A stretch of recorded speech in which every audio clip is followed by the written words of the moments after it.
What's up, ladies and gentlemen? It's Brennan. I'm B-Man X45, and today we're coming at you with another video. We have another errata and rule update for the Digimon TCG. There's a little bit more information. They had some more rule stuff come out around the same time that I did that new errata that I did a video on, but I wanted to do a separate video, as well as we're going to talk about some of the BT16 card Q&As that have come out, look at a few of them, and just kind of see what kind of things we need to watch out for with BT16 card rulings being out there. So we're going to look into this handling differences in English character names first, and then we'll look into some of that Q&A stuff. Also a reminder here that the questionnaires for Beginning Observer and the Adventure Box are out. So if you like those cool mat diagrams that they usually give you, so you can potentially print that on your own mat one day, I suggest going there and doing that Q&A. And hey, if you enjoy this type of content, be sure to smash that like button, comment down below. We love to hear your thoughts. Subscribe to the channel and hit that bell for notifications so you don't miss a single minute of fun. And yeah, so like I said, if you like this stuff, finish out the questionnaires. They're only there, I think, until the next set comes out. So we got a month. Usually you have more than that, but with everything being super crammed because of the simultaneous translation update, you might want to get to it sooner than later. Anyways, into the handling differences in the English character names. So the names of some Digimon differ between the English and Japanese versions of the game, creating issues in rule processing. As such, we've decided to introduce general rules, a general rules exception to address these differences. Example, card text that read Digimon with Greymon in its name. So sometimes it says not just Greymon, it says it if it has Greymon in its name, except for Dex, Doru, Greymon, Doru, Greymon, Dex, Doru, Greymon, Burning Greymon, that stuff like that. But character names that don't count as Impmon, Blimpmon. I don't know why you would ever use that. I was like, it's kind of funny because it's like if you went to a Impmon deck and they played Blimpmon because they could search it with an effect that said card with Impmon in its name, that would be hilarious. But yeah, Blimpmon, because it has Impmon in it, it doesn't count. They're just saying, okay, guess what, guys? It doesn't count. There's things like something. There's like a sub name and then the name, like I said, like Burning Greymon. Or Greymon X-Antibody. Still the same main name, but this is actually one word. Character names that don't count as Argomon, Gargomon, Mega Gargomon, Black Mega Gargomon. That's hilarious. Character names that don't count as Greymon. Burning Greymon. Yeah, we knew that one. Dex, Doru, Greymon, Burning Greymon. Character names that don't count as Garurumon, Kendo Garurumon. Yeah, so pretty much general rule. If it's not a Greymon name, it doesn't count. Like Greymon X-Antibody counts because the X-Antibody is kind of like a misnomer, kind of like Ace. Ace doesn't actually, you can search out cards with Magna Angemon, or well, not Magna Angemon specifically, but you could use effects with cards like that because the ace doesn't actually count as part of the name. It's just like a misnomer. And X-Antibody's the same. So just trying to help you guys figure out, don't look for the name. Don't play Gargomon in an Argomon deck. Blimpmon. That's gotta be the best. It's gotta be the best one. That's gotta be the best one. Impmon. I'm gonna search out my Blimpmon from BT4 in my Impmon deck. Oh, that's so good. All right, booster Beginning Observer. We have some Q&A here. You go to the Q&A, you can put in and you can look up the Q&A card. So we have some things like Dorimon, my Digimon with collision attacks, then an opponent's Digimon that didn't originally have blocker gains blocker and blocks. So both our Digimon were deleted. Does this card's inherited effect activate at such times? Yes. The gaining one memory activates, I think, before it dies. And then same thing, my Digimon and my opponent's Digimon are both deleted in battle. Both Digimon have blocker. Does this card's inherited effect activate twice? No, the Digimon are considered to be deleted at the same time, so you only gain 1 memory.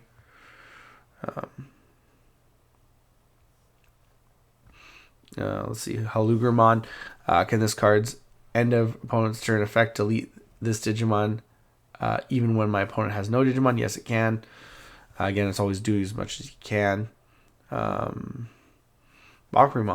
Does this card's alternate effect activate when a security card is removed from my security stack by one of my own effects? Yes, it activates. And then after gaining security attack +1 from this card's alternate effect during my opponent's turn, can this Digimon gain security attack +1 again from this card's alternate effect during my next turn? Yes, it can. Yeah, so simple things. If it's once per turn, but it's all turns, you can gain it multiple times. Magnemon's that way. I think probably...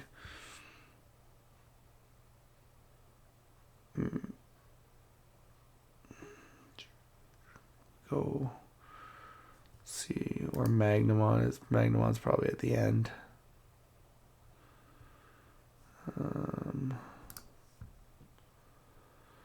There we go, Magnemon.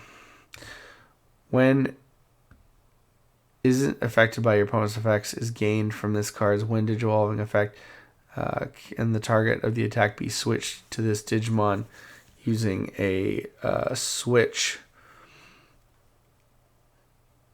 of the target of attack, such as raid. Yes, it can. A switch to the target effect, such as raid, affects the attacking Digimon itself. Therefore, the target of the attack can be switched to the Digimon. So yeah, so raid doesn't affect the Digimon. It affects that's being attacked. It affects the Digimon that's attacking.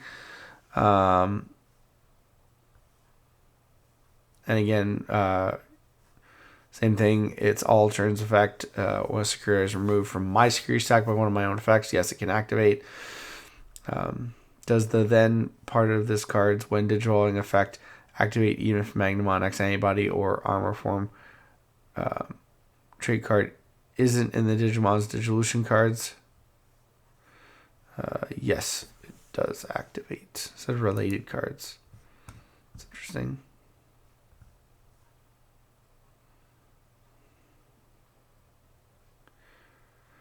I don't know why it says related cards, but does the then part of this card, it's when Digivolving activate? Yeah, so the so part of it will only activate because of the having the Armor Form or the Magnemon X-Antibody in its trait. And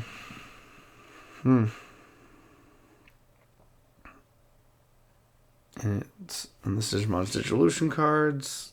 Yeah, so it'll only be activating partially the effect, but usually you can, there's the portion that specifically relates to if it has the Armor Form in it, and then there's the part that just is a then part, like so.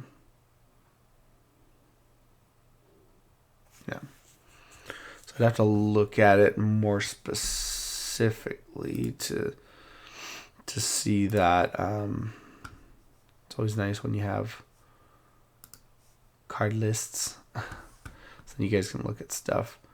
So here, let me just pull it up here. So much stuff.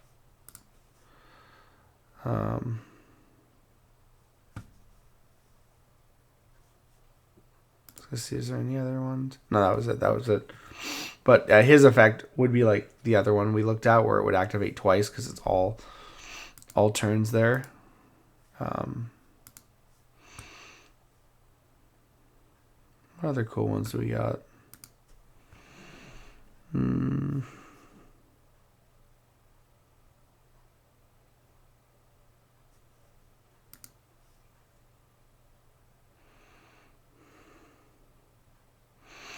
Okay.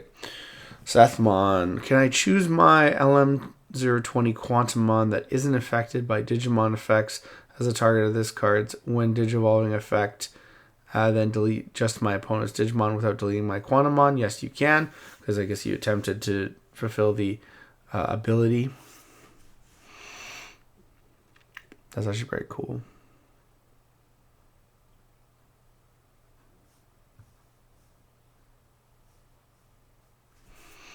So I think the same thing would apply with like Magnamon then, if it isn't affected by Digimon effects. So that would be interesting. Here we go. So when Digimon, if Magnamon or X-Antibody or Armor Form Resistance cards trait card is in this Digimon Digivolution cards until the end of your opponent's turn, Digimon gains 1,000, then unsuspended. So you'd still get the unsuspend. So basically, the then is a part of a different part of the effect. So you only get the isn't by effects. You only get the 3,000 and isn't affected by your opponent's effects if you have that first part in it, but you still get to unsuspend it when digivolving. So there's that. Although I'm like, when are you not gonna have, unless armor form in it, unless your opponent strips your stack with blue effects. Possible. It's a good way to get rid of that card. Because, if you can't do anything with it the other way. I think Zudamon's going to be really good this format, especially if Magnamon's really good, because Magnamon's going to be like 3 source stack, potentially. So it'll be like, get rid of all your stuff. Bounce your X-Antibody.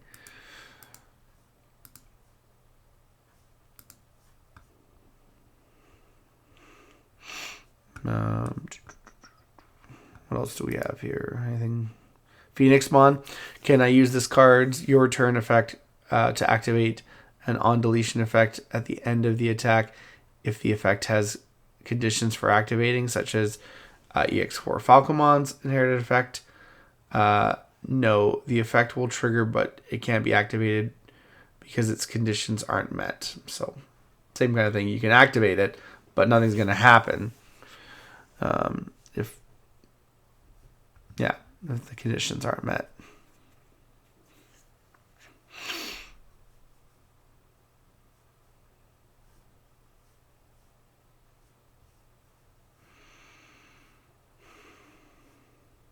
Vmon, does this card's effect reference the card for the Digimon? Does this card's effect reference the card for the Digimon before or after it digivolves? It references the Digimon after it digivolves.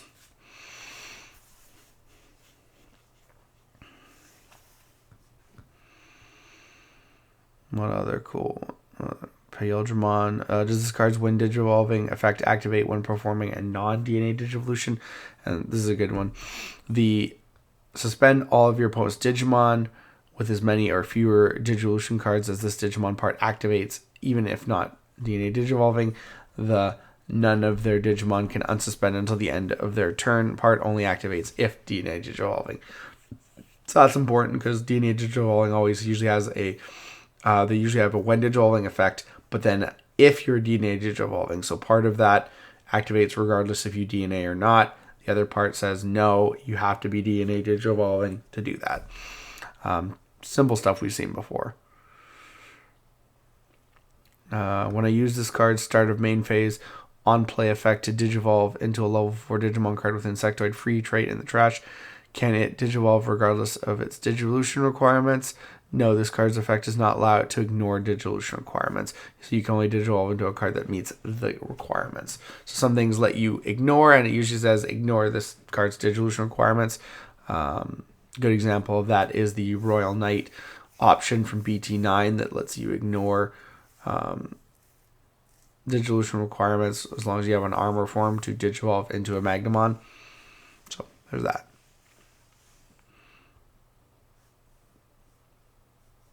When my Mega Metal Life Quagamons, when my Digimon with the Insectoid trait and this card in its Digivolution cards is suspended, can this card's inherited effect switch the target of my opponent's Digimon attack to that Digimon with this card in its Digivolution cards? Yes, it can.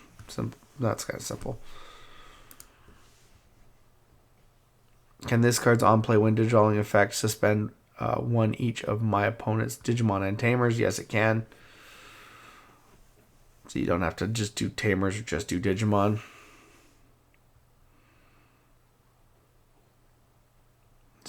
Okay, Tyrant Caboterimon, another cool one.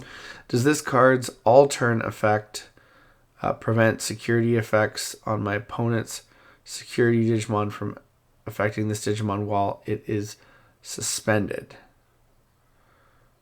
Yes, it isn't affected. Security effects on security Digimon are treated as Digimon effects, so this Digimon isn't affected by effects of your opponent's Digimon effect, prevents such effects from affecting this Digimon.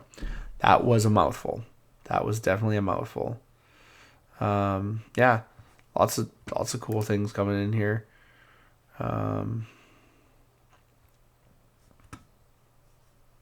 Lots of errata stuff. This one, Solugermon. Can I use this card's alternate effects to Digivolve into Fenrir Trash? Can it Digivolve regardless of its Digivolution requirements? No, this card's effect does not allow ignoring Digivolution requirements. So you can only Digivolve into that card, into a card that meets the Digivolution requirements, which right now we only have the one Fenrir. And it's going to Digivolve from a Solugermon. So, I mean, like, I don't understand how it wouldn't meet the requirements. But we'll see in the future if that actually has anything to do with it. Digimon, does one of your Digimon gain Rush for the turn and may attack a player in this card's when Digivolving effect activate if not DNA Digital? Again, that part is... The Rush part is after the DNA Digital. The DNA Digital lets you play something, and then the other one gives you Rush, so you still get the Rush even if you don't play something. Which is kind of, I think it's the then one of your Digimon, the whole then. So you do the first part if you can, if you're DNA Digitaling, if you can't, and then gains Rush. So yeah, there's a lot of cool effects. Check it out, guys. There's tons of stuff. Ukamon's got so many things. Does this card your turn effect activate when this Digimon itself moves from bringing area to battle? Yes, just like the other Ukamon. Good to know, because that's something I didn't realize to begin with when I first started playing Ukamon, and then I'm like, okay, wait, this card's better if you play it in security than or in breeding than if you move it up. Or hard play it, and then hope it survives till the next turn. So, Ukamon really, really good. We're not going to go through all the effects. We just wanted to look at some of them. BT16 looks like it has a lot of card rules, so maybe take a chance and check this out and see what you guys can find out about certain cards that you're playing that you're like, oh, I don't know this, or I don't know how this works. It's always good. I like to try and go through as many of these as I can to just help me understand some of the card rulings and things that might come up when I'm playing matches. The Q&A is a wonderful reference, and I'm so glad Bandai has this on their site. But anyways, looks like that's all the time we have for this video. Thank you very much for tuning in, and we hope to see you in the next video. As always, have a wonderful day, and that's all for now, folks.